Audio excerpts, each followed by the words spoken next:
द्वापर में गरुड़ की गाथा। भगवान श्री कृष्ण को विष्णु का अवतार माना जाता है। विष्णु ने ही राम के रूप में अवतार लिया।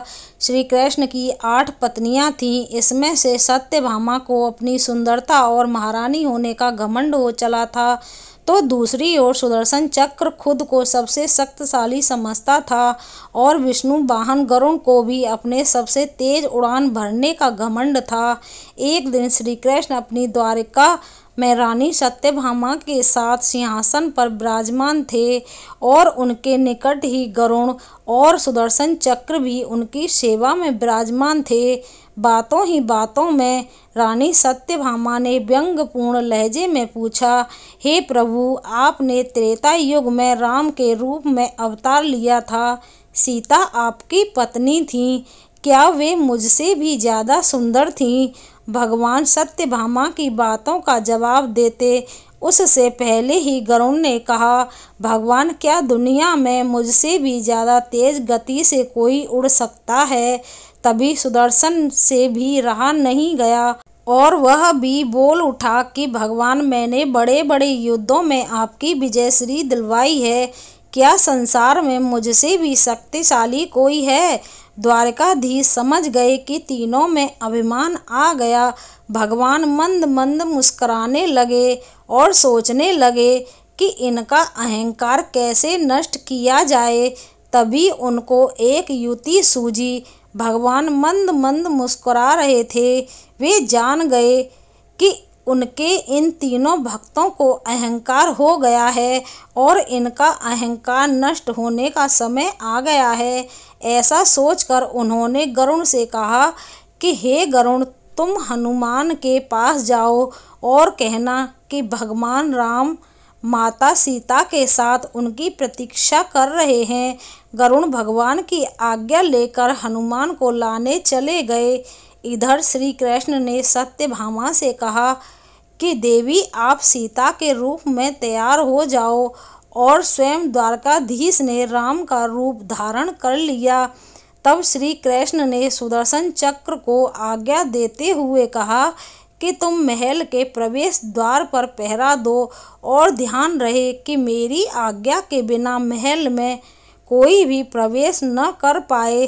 सुदर्शन चक्र ने कहा, जो आज्ञा भगवान, और भगवान की आज्ञा पाकर चक्र महल के प्रवेश द्वार पर तैनात हो गया। गरुड़ ने हनुमान के पास पहुंचकर कहा, हे वानर श्रेष्ठ, भगवान राम माता सीता के साथ द्वारका में आपसे मिलने के लिए पधारे हैं। आपको बुला लाने की आज्ञा है। आप मेरे साथ चलिए, मैं आपको अपनी पीठ पर बैठाकर शीघ्र ही वहां ले जाऊंगा। हनुमान ने विनयपूर्वक गरुड़ से कहा, आप चलिए बंधु, मैं आता हूँ। गरुड़ ने सोचा, पता नहीं यह बूढ़ा बानर कब पहुँचेगा। खैर, मुझे क्या, कभी भी पहुँचे, मेरा कार्य तो पूरा हो गया। मैं भगवान के पास चलता हूँ। यह सोचकर गरुड़ शीघ्रता से द्वारका की ओर उड़ चले।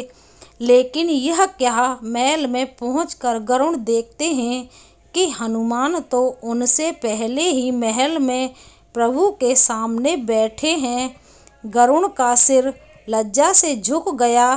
तभी श्री राम के रूप में श्री कृष्ण ने हनुमान से कहा कि पवन पुत्र, तुम बिना आज्ञा के महल में कैसे प्रवेश कर गए? क्या तुम्हें किसी ने प्रवेश द्वार पर रोका नहीं? हनुमान ने हाथ जोड़ते हुए सिर झुकाकर अपने मुंह से सुदर्शन चक्र को निकालकर प्रभु के सामने रख दिया। हनुमान ने कहा कि प्रभु, आपसे मिलने से मुझे क्या कोई रोक सकता है? इस चक्र ने रोकने का तनिक प्रयास किया था, इसलिए इसे मुंह में रख मैं आपसे मिलने आ गया। मुझे क्षमा करें। भगवान मंद मंद मुस्कुराने लगे। अंत में हनुमान ने हाथ जोड़ते हुए श्री राम से प्रश्न किया, हे प्रभु, मैं आपको तो पहचानता हूँ, आप ही श्री कृष्ण के रूप में मेरे राम हैं, लेकिन आज आपने माता सीता के स्थान पर किस दासी को इतना सम्मान दे दिया? कि वह आपके साथ सिंहासन पर विराजमान है। अब रानी सत्यभामा का अहंकार भंग होने की बारी थी। उन्हें सुंदरता का अहंकार था जो पल भर में चूर हो गया था। रानी सत्यभामा, सुदर्शन चक्र व गरुड़ तीनों का गर्व चूर चूर हो गया था। वे भगवान की लीला समझ रहे थे। तीनों की आंखों से आंसू बहने लगे और वे भगवान के चरणों में झुक गए।